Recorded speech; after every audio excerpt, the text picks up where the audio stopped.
No, it was an amazing thing for me also during this Happy Days time. Betty Davis called me up, took me out to dinner with my wife. Sat at a table at the first People's Choice Awards, sitting right next to James Stewart, sitting across from Robert Mitchum. They knew who I was. Uh, Barbara Stanwyck knew who I was. Um, and all of the people that I got to meet later on, because I had played the Fonz, Adam Sandler called me up, put me in his Hanukkah song. I called him up. I said, I'm so proud to be in your Hanukkah song. He called me up, said, you want to be in The Water Boy? I called him up. I said, absolutely. You know, it just, the legacy, you know, the ripples in the water, just fantastic. All these great, the travels, it just, the life, because it was so rich, so thick, because I played this character. And your parents, how did they respond to this? I was invited to the Carter White House. I couldn't go because we were shooting the show. My father said, wait a minute, it's the President of the United States calls you, go. I said, no, you don't understand. It costs about $1 million. You can't just shut down the show and go to the White House. I have to go another time. If he wants me to come, he'll invite me another time. Otherwise, I have the invitation. It's very nice. Are you kidding me? You go to the White House and don't forget to bring cake. Okay. Thanks, Dad. You know, my mother would walk up and down the aisle of a plane. Yeah, so you know my son's a Fonz? I'm the mother. How are you? It's very nice. Fonzie is my son. Yeah, it's fine. I met people all over the world who said, oh, I have your parents' autograph. My parents actually became lobbyists. They would sit in the lobby of hotels in Florida and go, yeah, so Fonz is my son. How are you? It's very nice to see you. Yeah. Oh. Yeah. That's how it happened. Okay, just a couple more questions on Happy Days. I wanted to bring up my favorite orc in that episode. Okay. Gary Marshall's son, Scott, was a young boy, thought that it would be fun to have an alien on Happy Days. They went about casting or Mork from Ork and couldn't hire anybody. Nobody wanted to do this character. It was too strange. They found this brand new stand-up comedian. Now, you have to understand, usually a guest star would be at the table on Monday when we read the script for the first time and rehearse with us because you only have 4.5 days. It's now Wednesday. We don't have anybody. All of a sudden, Robin Williams shows up on the set. Within 5-6 minutes, you knew you were in the presence of greatness. And I knew that my job now was to keep a straight face because you know who he is, you know. Now, imagine him raw. Whatever anybody said went in and came out with lightning speed. I said to him, hey, you want to rumble? He went, da-da-da-da, da-da-da-da-da, want to rumble? I mean, he was singing West Side Story. He was all over the place. He was like, I don't know, like this firefly, like this sprite. Fantastic. And then the rest was history. Do you have a favorite episode of the show?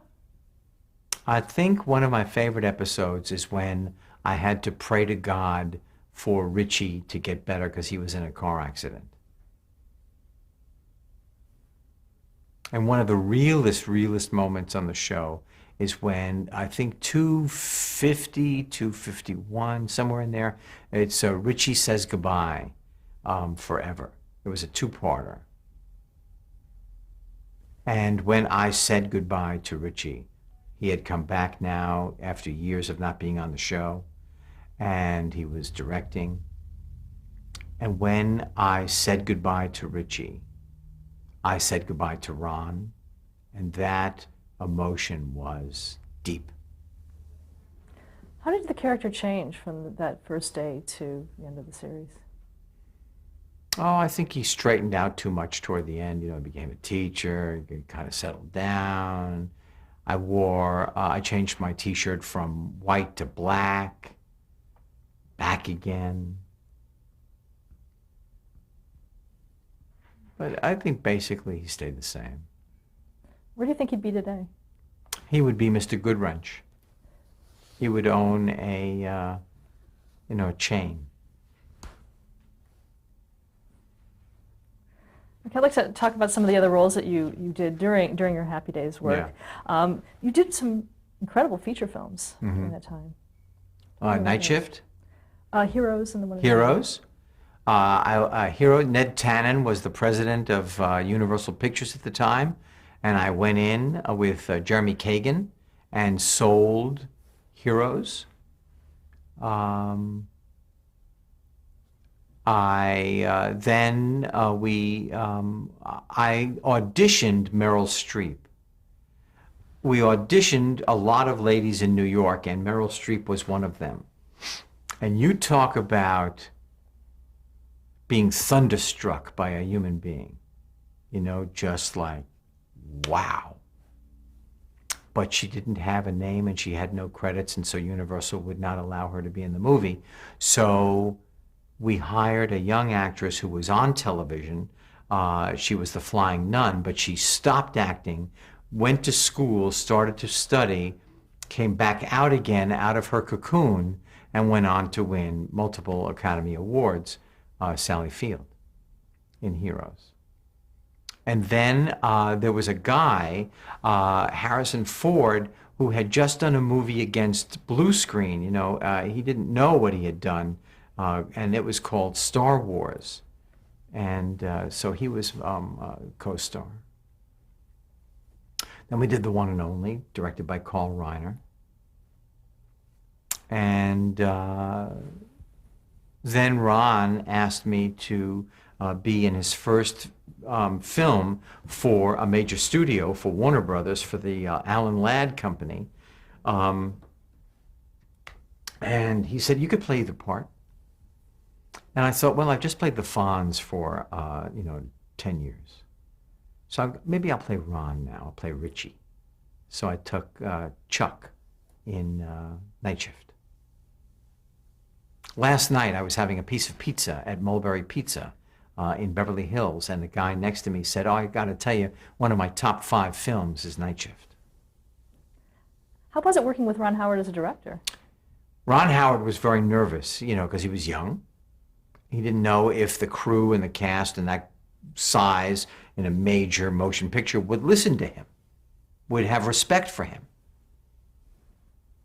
There was a commercial at the time for E.F. Hutton, and they would say, which was a stockbroker firm. And the thing went, when E.F. Hutton speaks, people listen. And then all the extras in the commercial would wait to hear E.F. Hutton. You would ask Ron Howard a question on the set. He'd say, let me think about that. The entire crew, the entire cast, waited to hear what Ron had to say, because within an instant, he had full command, full respect of the entire operation. Written by Lowell Gans and Babalu Mandel, who had written Happy Days for 7 years. He met Brian Grazer at that time. They started to partner up.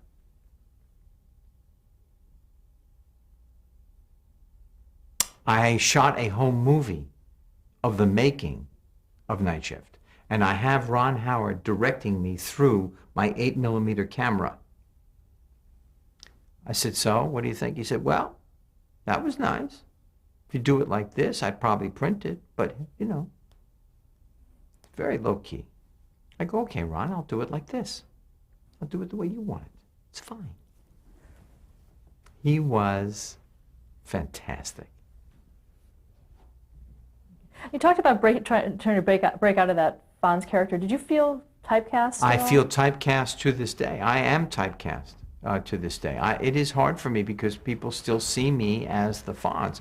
But then that becomes your job. Then you have to figure out how to get around that. And either you can be typecast and you can break your spirit, or you can be typecast and say, you know what, where there's a will, there's a way. If you will it, it is not a dream.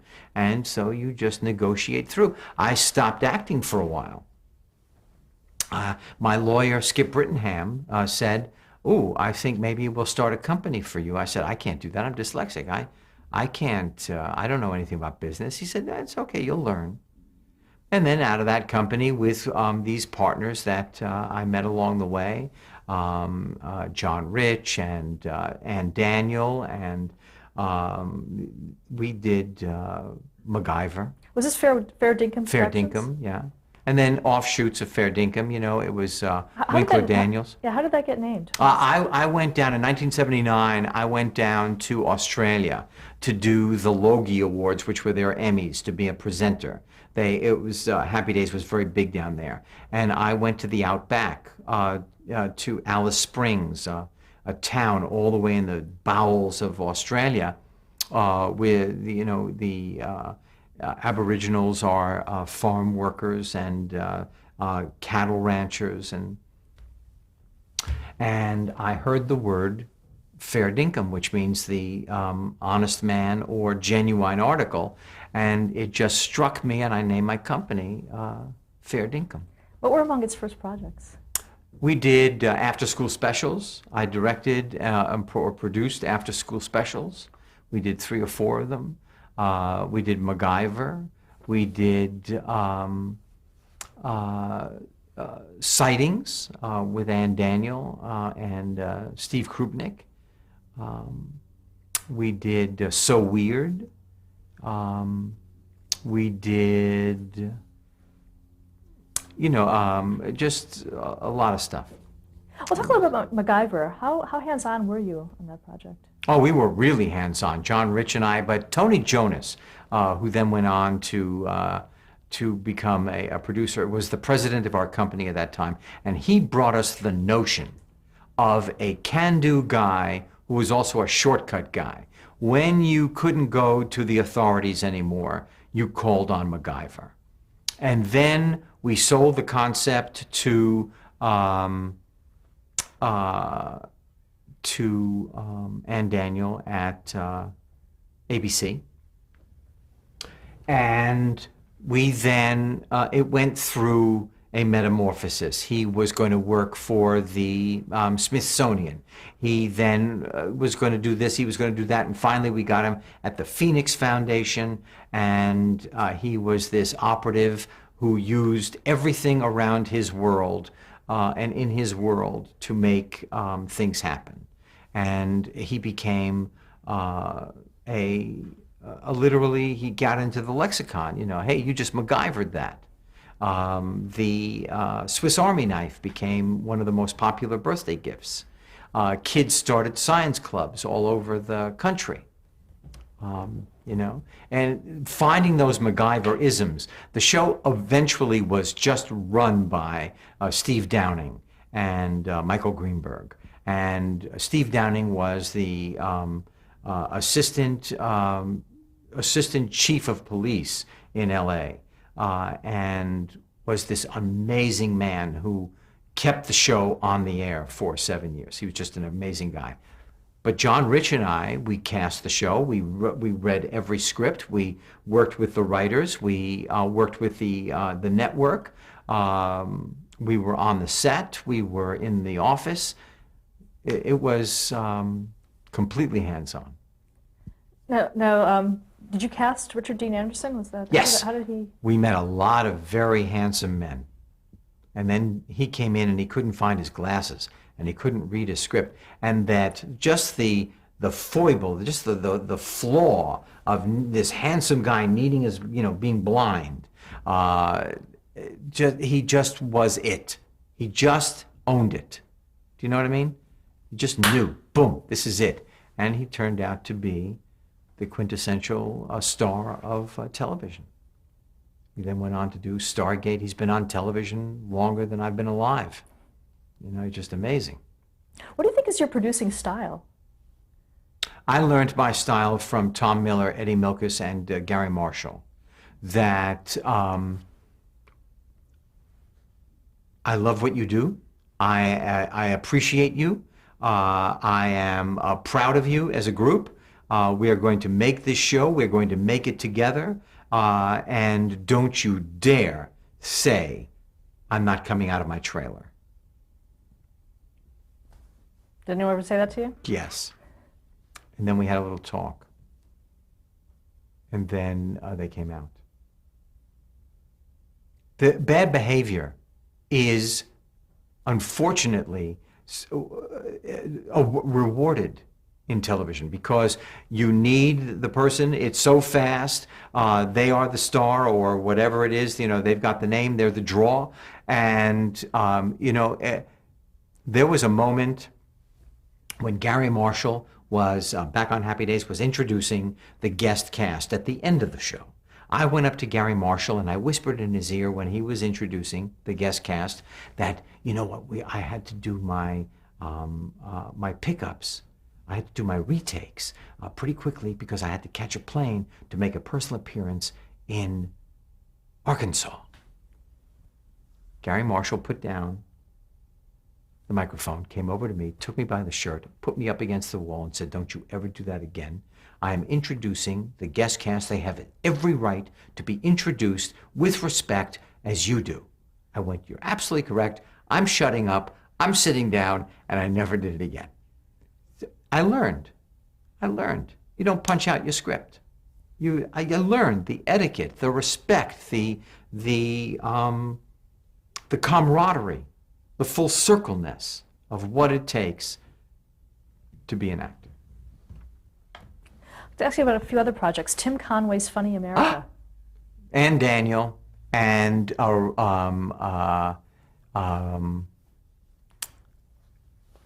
brought it to me? Stuart Birnbaum. And we took Tim Conway. Now let me just say, Tim Conway is joyful. This is a man who, off the top of his head, will make you wet your pants. And we took him all over the country. We sold this to ABC as a summer series. And Eric Schatz was our, who now runs a big production company in town and has lots of shows on every cable channel.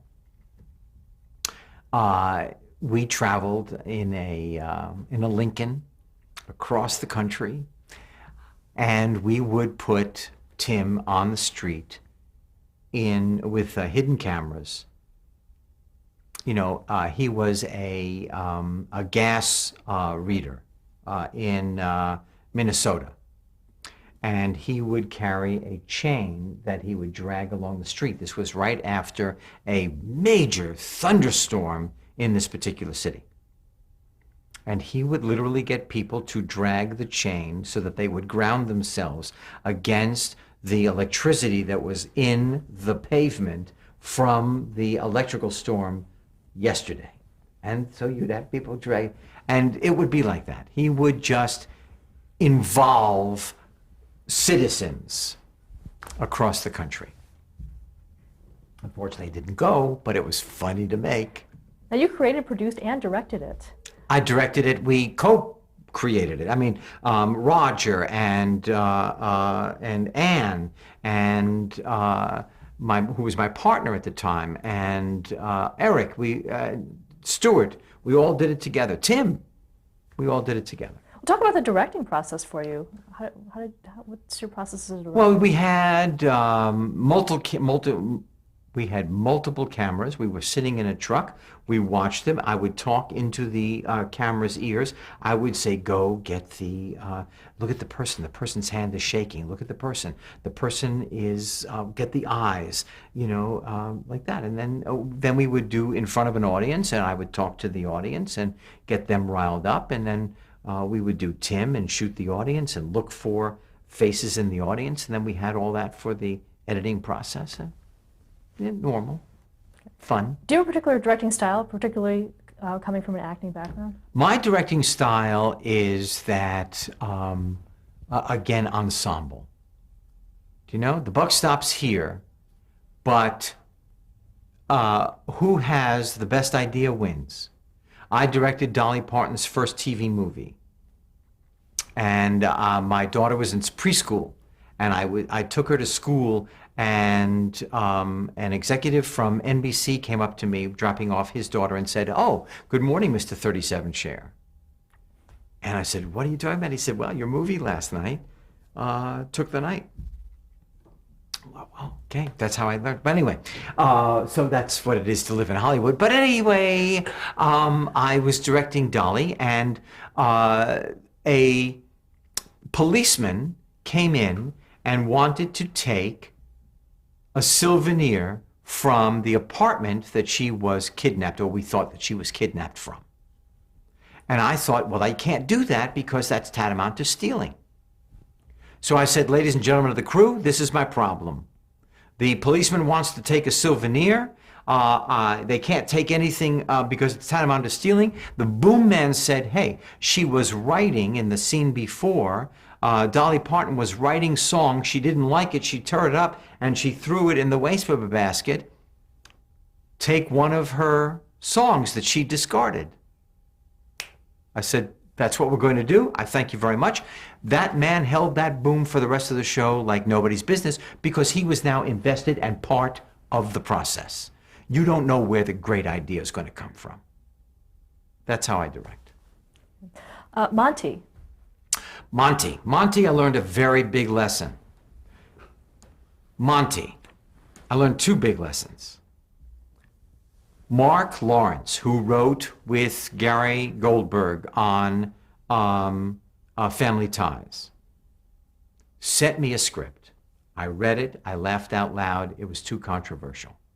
I said, you know what? I want to do another series. This is too controversial. He came to me again. He presented it. I read it, rewritten, funnier. I said, it's too controversial. It's just too controversial. We'll never get it on. He came to me a third time, and the third time I couldn't say no.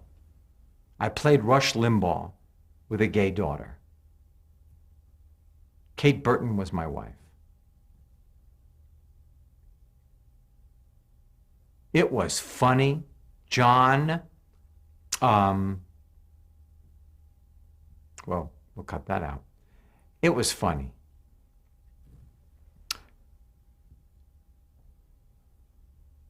NBC saw it, called me up, we were picked up, gave me a ticket to get on the plane for the upfronts. The upfronts are where all of the networks in May present their new fall schedule.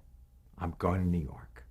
We're going to New York. We're doing Monty. Funny show.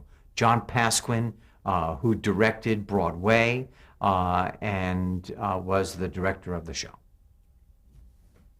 NBC called me the next day and said, could I have that ticket back?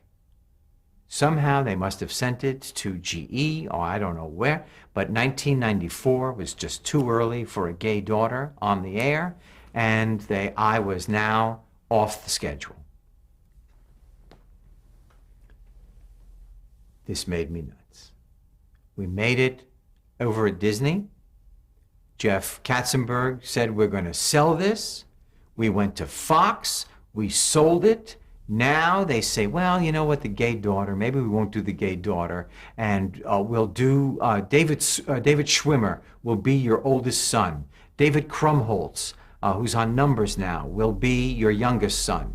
And your oldest son will have a problem. He wanted to be a lawyer. You were really proud of him. He now wants to be a chef. John Pasquin said, this is not the show I signed on for. He left. James Burrows came on board. We made the show. We did 6 episodes. It was canceled.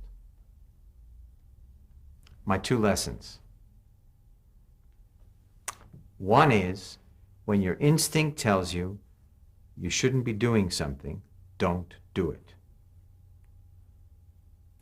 when you know in your heart that this is probably going to be more problematic than anything else, don't do it. Listen to your inner voice. Very big lesson. Major lesson. Second lesson. When the writer has an instinct and a germ that is his engine, that is fueling his enthusiasm, that is writing his humor, that he understands, do not think you can bastardize it and then have the same success. You cannot change it and water it, mamby-pamby it down and have the same enthusiasm, the same vision, the same intensity. Walk away. John Pasquin walked away. Walk away.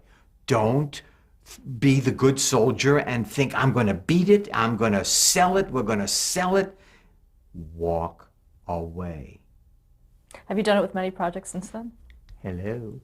I will listen in the room and I will stop somebody from pitching and say, I'm so sorry. I am not in any way judging your piece. I'm only telling you I'm not the guy. I don't get it. The penny is not dropping. It is a waste of of your time for me to sit here and then say I'm going to think about it and come back to you and say no. I've reduced it down to that. I nip it in the bud. Really. And people love being told the truth. Take the Band-Aid off very quickly. You know, it's much better than pulling each hair one by one. You know? One Christmas.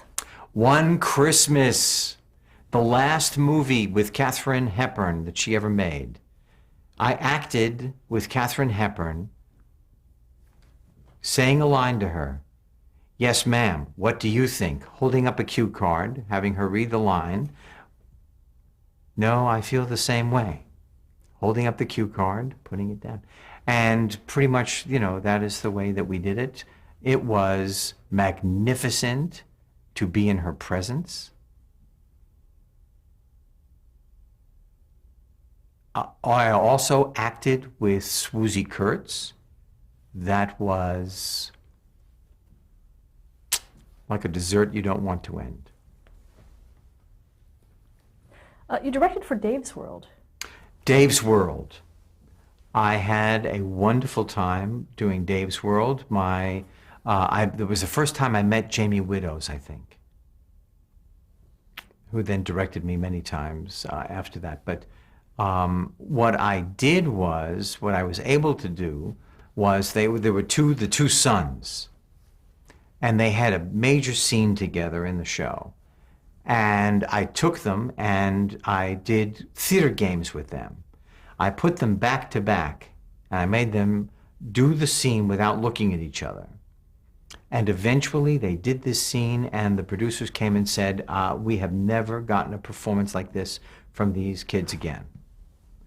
I worked with Patrick Warburton, I think was his first show, who is unbelievably funny. I don't think I got along with Harry Anderson very well.